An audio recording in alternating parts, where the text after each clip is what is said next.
Hey guys, I'm bringing you another tag video, and by my background here, I'm sure you probably guessed what kind of a theme I got going on.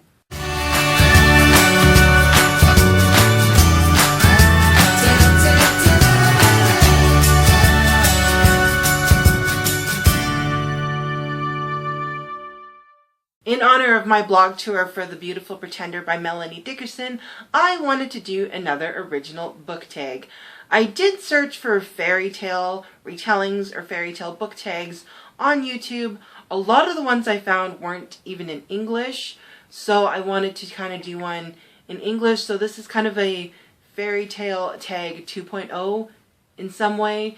But I wanted to do a tag incorporating some fairy tales. I am also collaborating with Melanie from ChristianYAbooksandmore.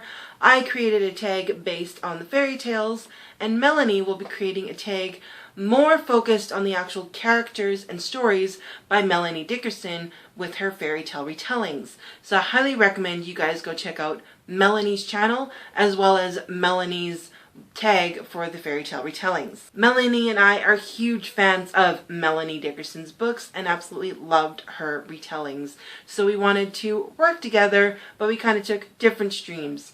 So here is my fairy tale book tag.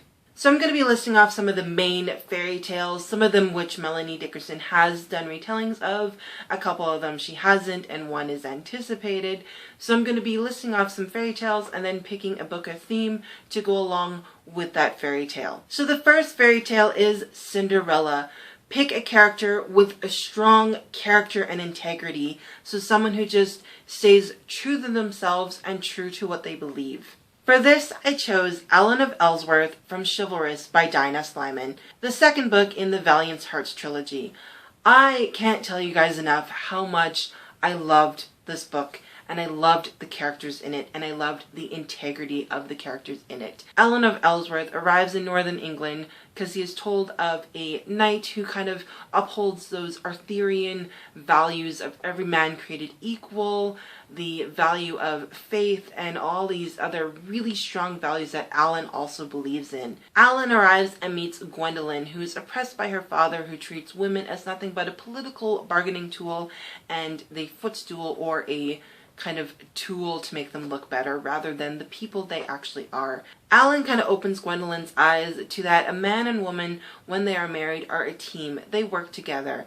A man works to uphold the honor and protection of his wife, as well as encourages her to be the best that she can be, when a wife does the same, encouraging and supporting her husband.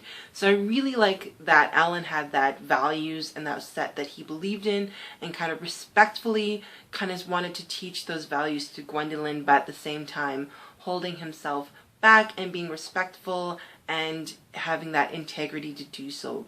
Something else that was strong with Alan is that he held his faith very close to him and that he believed it very strongly. He wasn't too sure where Gwendolyn stood in that faith, and he didn't want to open his heart to falling for her if she did not hold the same beliefs and values that he had. So he was ready to let go of that.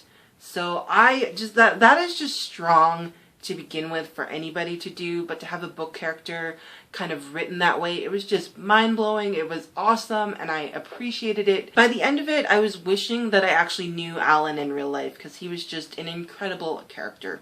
Question number 2 is Snow White. For this, pick a book that almost puts you to sleep. For this, I chose Black Dove, White Raven by Elizabeth Wine. I really liked Codename Verity and Rose Under Fire by the same author, but when I picked up Black Dove, White Raven, this was a kind of same World War II setting, but it was set in Africa during some of the struggles that happened there during World War II, and it was a white girl raised with a black boy. The white girl's mother took in her best friend's son when she passed away, and she wanted to raise him in a place where there wasn't going to be any racism or prejudice. So this was during that World War II time when in the States there was a lot of that towards the boy and his mom. But when his mom passed away, the girl's mother took them in and took them to Africa so they could be raised without that prejudice. It had a great story, it had a great premise. They were both pilots and both had a passion for flying and kind of passed it on to their children. But the story dragged. I got about halfway through and nothing seemed to be happening for them. So I ended up just DNFing the book out of sheer boredom for now. But again, her writing was really beautiful and the characters are really greatly written. The storyline was really meh, just blah. Question number 3 is Sleeping Beauty. Pick a character that had an awakening or just kind of clued in finally to what was going on and what was, just a character that finally clued in, whether it be in what is happening to them, what they actually need to do, what they're trying to learn. Just pick a character that clued into all of this. And for this, I chose Nim from the Storm Siren trilogy. Book 1 and 2, she is bent on vengeance. She is bent on getting her way.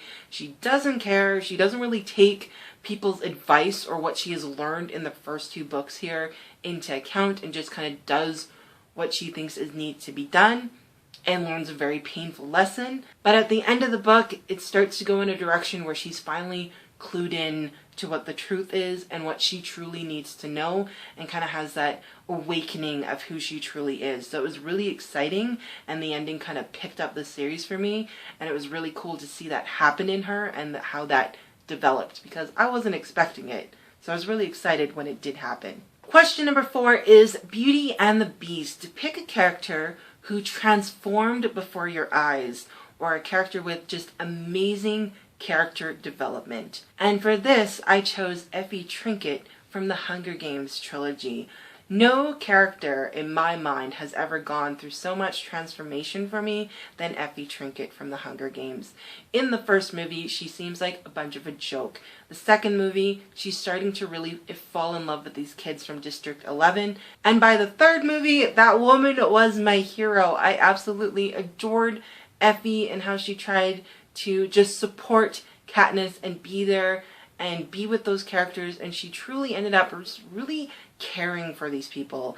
And I liked her in the books as well, as though you don't see her as much in the books as you did the movie. I think she kind of tapers off in Mockingjay but then comes back toward the end.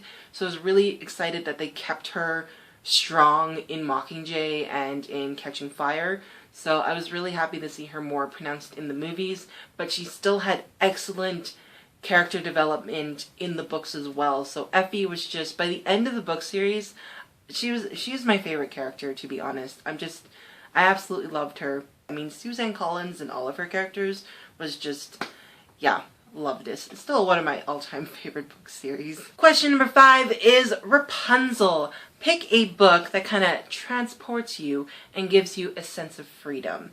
Now, I was going to pick a Middle-earth book because, let's face it, nothing transports me like reading about that beautiful land of Middle-earth, but I decided, hey, let's be original and actually pick something else. So for this, I chose the Jacoby book series by William Ritter.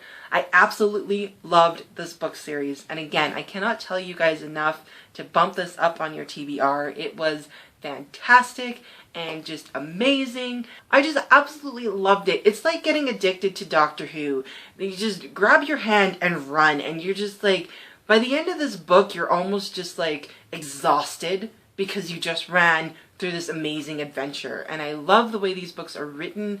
It actually feels like you're running through New Fiddleham, New England, 1892, and it just feels great. You really are transported into that world, and these characters are just, you really feel like you're getting to know these characters. So a world that transports you and gives you the sense of adventure and freedom would definitely be the Jacoby book series by William Ritter. I highly recommend you guys pick this up. Question number 6 is The Little Mermaid. Pick a book where a character had to make a very difficult decision. And for this, I chose Remco from The Calling, Book 2 in the Sears trilogy by Rochelle Decker. Remco is now a husband and a father and had to make a very difficult decision on where he truly stands and what he truly believes in when it comes to the Sears and the rebellion against the Authority City.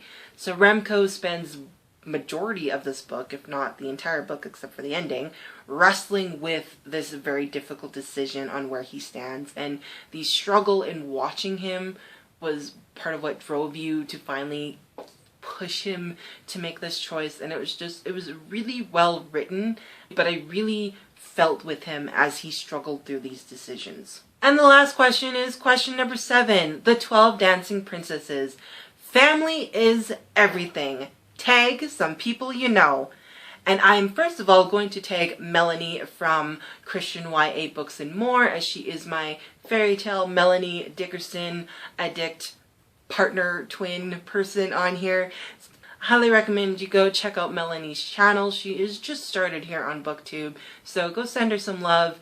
And I tag you, Melanie, to do the fairy tale book tag. I'm also going to tag Casey from A Basket Casey Reads to do this tag, because she is my fairy tale retelling buddy. She is also who I go to if I want to find new fairy tale retellings. She is pretty much my BookTube twin in some aspects. And Sarah Ella, also my Disney addict and Disney princess, you are tagged to do this tag as well. And Bree from Bree's Books. Go check out Bree's channel. She is somebody I just recently met here on BookTube. I also tag you. She is also a fellow Disney addict and would appreciate doing this tag. So Bree, you're tagged as well. Stay tuned, guys, for my Beautiful Pretender review coming up on May 20th. Also, check me out on Facebook and Twitter and Goodreads. You can watch my reading progress with The Beautiful Pretender. Tweet me on Twitter. Love to get to know you guys. And let's chat it up in the comments below. As always, guys, thank you so much for watching, and I'll see you next time.